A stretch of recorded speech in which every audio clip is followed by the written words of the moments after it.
You feel it, don't you?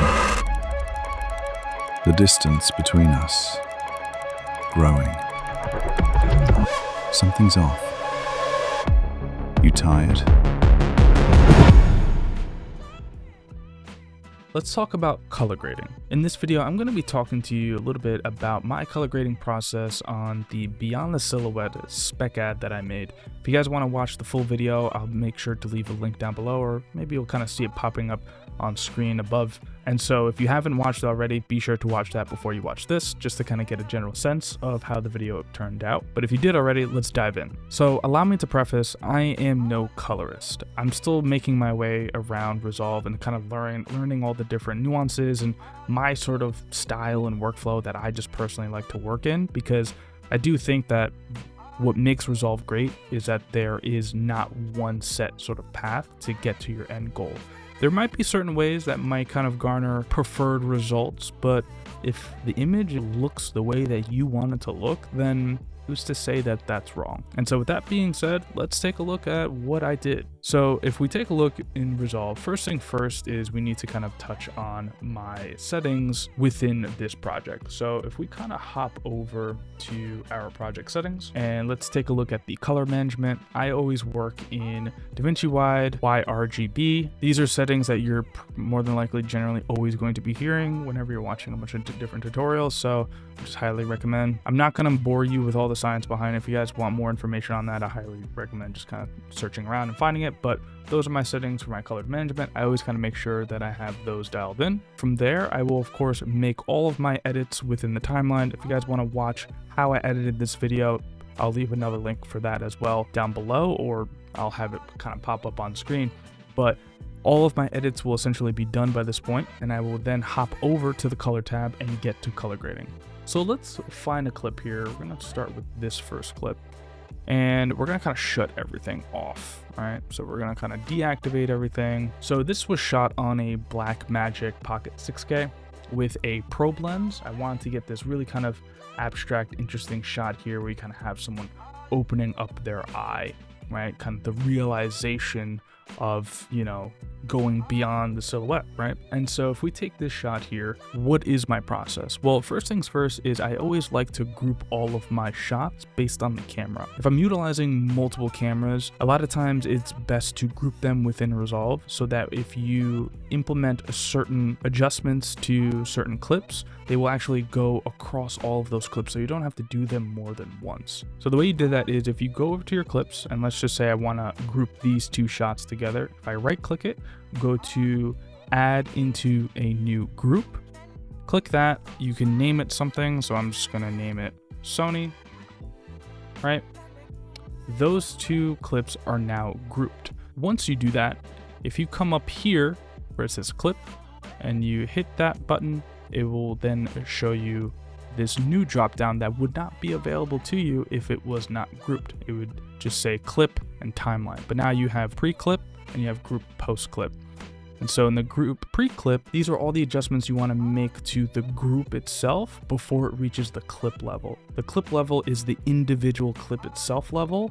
The group pre-clip is, of course, as the name entails, it's a grouping of all of those prior to the clip. So any adjustment I make here, let's just make something radical just for the sake of seeing some form of difference. Let's try inverting this clip.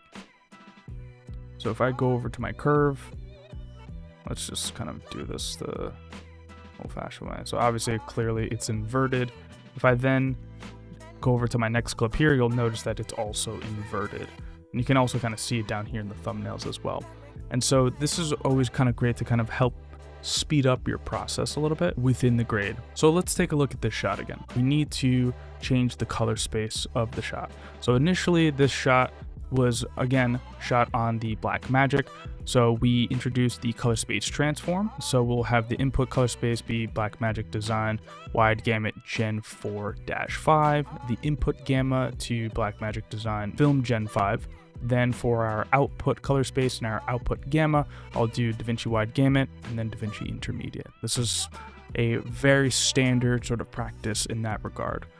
So if we kind of import that, this will kind of get an image, something like this. then we'll go to our timeline level. Again, on the timeline level, everything that we do within these nodes will affect every single clip on the timeline. And so from here, I'll introduce that color space transform, and we'll do our DaVinci wide gamut, DaVinci intermediate, and then Rec 709 to Rec 709A for our output color space and our output gamma. Very standard practice once again. So let's now enable that. Now we're starting to get a shot that looks a lot more familiar for Rec 709. This shot was slightly kind of underexposed. This is kind of very standard with this camera that I'm noticing, is that typically I have to kind of shoot a little bit exposed a bit higher compared to kind of comparing it to the back of the monitor. Kind of a little bit of a discrepancy there, so I'm still kind of working that part out. If you guys are familiar with Blackmagic Pocket 6K and kind of understand maybe a reason behind that, maybe I'm doing something wrong here, feel free to let me know. But something I've been noticing on Premiere, but also on Resolve as well. So next, I always try to implement some form of basic correction to my footage. We went from a log state to a Rec 709 state, but now we kind of have to correct that footage to start kind of looking the way we want it to look. So the first thing I will typically do is I'll do some form of basic correction in exposure. When I'm doing exposure, I like to work in the HDR tabs and kind of mess with these reels. And typically I'll always kind of mess with the global wheel, and I'll mess with this slider down here. So right now we have it at 0.85, which is doing considerable work here, kind of bringing everything kind of back up to a more kind of typical sort of standpoint. Again, kind of slightly underexposed this shot, so we're kind of correcting that a little bit. Once we have that, I knew for this project I wanted everything to be in black and white, so I introduced some form of saturation. So typically at some point or another I will introduce some kind of saturation. For this clip I kind of did a little bit later in the process here. So I introduced that saturation. We can find that here in the color slice tab, and I'll just bring that saturation way down, all the way down to 0. Now we have a clip that is converted correctly. It now is exposed correctly. We've introduced essentially the kind of the rough grade that we want because it's desaturating the footage, which is something that I wanted. I wanted it to be in black and white. This is where then I'll introduce that contrast, specifically for a black and white shot. The reason why I'm introducing this after the saturation is because messing with the saturation before converting an image to black and white, for me, I just noticed kind of doesn't necessarily fully translate. Typically, I like my contrast to be a lot heavier when it is in black and white versus when it's in color. So if we introduce that contrast, you can instantly see that this is a very dark and moody sort of image. If I were to introduce that saturation back in, this is not the typical amount of contrast that I would introduce. I would have been a lot more subtle with it, but because we introduced that saturation back in, this to me started to kind of feel like the typical sort of deep dark tones that I kind of wanted, and that moodiness within the image. So this kind of just made sense for me. But of course I do realize that there are certain aspects of this image that are starting to kind of be taken away that we need to reintroduce back, but we'll get to that. And so for the contrast, I will then kind of just mess around in the typical color wheels that are primaries here. I will then go over to the contrast tab. Before I start kind of messing with this slider here, I will then change my pivot to 0.336. By changing this to 0.336, this is something that I've just kind of learned from other colorists, is that essentially you're kind of changing the point in which, imagine that sort of S curve, right? Where that point of pivot where your highlights are kind of on one side and your shadows on the other, where's that kind of middle point that you're kind of teeter-tottering from to kind of mess around with the contrast levels and kind of, really stretching that out. By applying it to 0.336, you are essentially placing that on middle gray. So it's a more kind of natural sort of approach to contrast as a whole. And so I'll change my pivot to 0.336, and then I will then begin messing with my contrast. So I kind of found myself kind of sitting somewhere in this area here. Part of the issue is that we're starting to notice that the pupil itself is starting to lose a lot of, detail and kind of the life of it, really. So we have to fix that. So typically after I've messed with my color space transform, my exposure, my contrast, sometimes I'll mess with white balance as well, but for this, because it's in black and white, I don't really need to mess with my white balance. And so this is something I just don't even introduce. I'll then go into the parallel nodes. And so we'll implement parallel nodes, and this is where I'll start to kind of work with a lot of masking. And so for this, of course, we need to fix the eyeball. The eyeball is lacking a lot of life, and we kind of need to reintroduce that back into the fold. And so if we turn this layer back on here, you'll notice that a ton of life kind of just got reintroduced back into the fold. And how did we do that? We kind of just went into our AI magic mask and kind of just picked out his eyeball. And so you can kind of see here very clearly what was kind of taken. So I just did a great job of kind of selecting that portion out for us. Just masked that out and then went back to the HDR tab and just really cranked up the exposure. I wasn't really looking for perfection here. I was really just kind of trying to introduce something that was really kind of unique and interesting, and so I bumped it all the way up to 3.3 here on the exposure tab. After that, I want to kind of mess a little bit with the contrast once again, because it kind of feels a little bit grayed out in comparison. Everything else feels very dense with its kind of separation, but the pupils starting to kind of look a little bit more washed out. And so this is where we introduced a little bit more contrast to his eye. And so once again, just kind of copying and pasting that mask over, going over to our S-curve and implementing some form of a generic kind of S-curve here, just kind of increase certain levels and midtones within the eye and kind of decreasing some of those shadows in there. And it introduces this really kind of complex looking eyeball here. After that, we will then introduce some kind of denoise, because again, this shot was very heavily underexposed, so we had to do a lot of heavy lifting there. So introducing a little bit of some denoise in there to kind of help combat that a little bit, and kind of just some basic kind of tweaks there. So I have my frames set to 3, better, small, you know, you can see all these numbers down here, but 20, 50, and so on and so forth. So let's move on to another shot here. We can do this one. So we have this shot here. So we have our color space transform, no need for any exposure changes. So we kind of left that blank. We have our saturation, just desaturating everything, and then we have our contrast, so we're kind of introducing some of that contrast, kind of deepening all of those shadows so that it really starts to kind of feel like you're in this kind of dark void, basically, because otherwise you can kind of start to kind of see some details in the back here and there. You know, you might kind of notice it more in other shots, but by introducing that contrast really kind of makes the environment feel a lot more kind of like an abyss rather than you're just kind of hanging out in a gym. From there, I kind of felt like there were some of the highlights on his skin were a little bit too pronounced, and so we kind of wanted to dial those back a little bit, but not kind of affect the rest of the image. So this was an instance where I actually utilized the qualifier, and so we kind of just went in here and kind of picked out his skin, and you can kind of see the mask here if we turn this on. Just messing around with the qualifiers, messing around with saturation, messing around with luminance, in this case not the hue, and we're just trying to get a good mask for the qualifier. I'll then mess around a little bit with denoise, which kind of softens the edges a little bit. So right now I have it at 50.8. Originally it kind of looks something like this. Very noisy. You can kind of see all these specular kind of moments here and stuff like that. So kind of went against that, introduced a little denoise, brought that up to about 50.8. And so we have this that looks a lot more kind of smooth out and feels like it will work a lot better.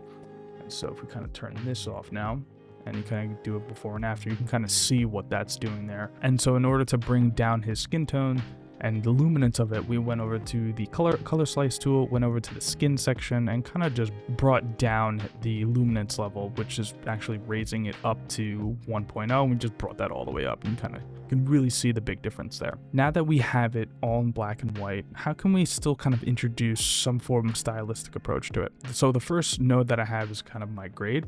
And so within there, if we kind of reintroduce it back, you'll kind of notice that there's a little bit more of this kind of bluish tonality that kind of comes into the fold. And that was very simply just done by going over to the color primaries and just messing around with some of the lift gamma nodes specifically. So messing around essentially with your shadows and the midtones, because those are the primary things that I wanted to kind of manipulate. Didn't really want to touch the highlights. I wanted to keep those neutral. And so I kind of just messed around with those just a little bit to kind of introduce just a slight hint of blue. Not too much where it kind of felt like it was like a steel cold sort of look, but just enough that you can kind of just feel it just a little bit. After that, we introduced a little little bit of some halation, just utilizing the basic effect there. So going to the effects tab, introducing halation. I kind of had, these are some of the parameters I was just kind of messing around with until I found kind of good sort of blend of it. It needs to be something that is felt, not seen heavily, if that makes any sense. It needs to be something that's not kind of thrown in your face, but you can kind of just feel it, that it's there. And maybe if you pay attention hard enough, you might notice it, but aside from that, it's something that's just felt as you're watching it. So a little bit of some halation, adding a little bit of some bloom, so for those kind of highlights. And that's just utilizing the film look creator effect that is found once again in the effects tab. And essentially I just went all the way to the bloom section and just enabled that, and then just messed around with the amount and the radius, essentially going 100% on the amount and then 10 on the radius. And finally introducing a little bit of some sharpness. We kind of softened things up with the halation and bloom, and so I kind of wanted to reintroduce some of that sharpness back into the fold, especially given the fact that that sharpness is going to be lost when you export it and you put it up on YouTube. I always try to reintroduce back that sharpness that's going to inevitably be lost once it gets uploaded online. If we take a look at maybe another shot just to kind of see some of the difference that is happening on the post clip level, if we kind of find like an interesting moment here, kind of shut everything off, we have that extra addition of that like kind of blue cyan sort of touch to the shadows and the midtones. We have that extra halation that isn't doing a whole lot here, but if we kind of zoom in, especially on his skin, we'll kind of notice a little bit that introduction of that red in the different specular highlights of his skin. And then we introduce some of that blue, which is also something that's super subtle, and then getting that sharpness kind of back in there that again we're going to inevitably lose, and you're probably not fully noticing some of these things, so I apologize if you're not getting the full experience of it. I'm kind of seeing it a lot more, of course, on my monitor, but on YouTube some of this might kind of get lost, but hopefully you're getting a little bit of that there. And that's pretty much it. This grade was very simple in its approach. Essentially, I'm just looking to convert my log footage, of course, from a log profile to a Rec. 709 profile. Then I am desaturating my footage, messing with exposure, my contrast, and that will kind of get you 80 to 90% of the way there. And from there, I'm kind of messing around with my masks and making sure that certain elements are still being showcased and not maybe being fully blown out, like for example his skin was on his arm, or the fact that the pupil was super dark, kind of bringing that back out, right? There's going to be that sort of separation, so you're always kind of manipulating your footage a little bit to kind of get to that end result. And then finally with the grade, introducing a little bit of that steel blue, but not over the top, just enough in the shadows and midtones to kind of emphasize those areas a little bit, but still keeping the highlights relatively neutral. Introducing a little bit of some halation, a little bloom to kind of get that sort of filmic sort of look, that cinematic sort of touch that is notorious nowadays when it comes to videos and stuff. And then finally a little bit of sharpening just to kind of help combat some of that in the compression that's going to inevitably happen once it gets published. And that's it. Pretty straightforward, nothing too crazy. I do plan on dialing in my color grading process as time goes on. Again, I am still learning. I'm still kind of working out my workflow and making changes and kind of seeing what works best for me. I'm watching other videos and kind of seeing other perspectives. Feel free to let me know down in the comments how you guys might be doing your color grades currently within Resolve. I'd love to kind of hear your thoughts, and please let me know if I'm doing anything wrong, or maybe I should make certain adjustments and stuff like that. At some point or another, I hope to get things perfectly dialed in and maybe kind of provide some kind of power grade that you guys are able to implement into your videos and just make things be super snappy and quick and simple. But other than that, I hope you guys enjoyed. I will catch you guys in the next one. Take care, and I'll see you in the next one. See ya. Bye-bye.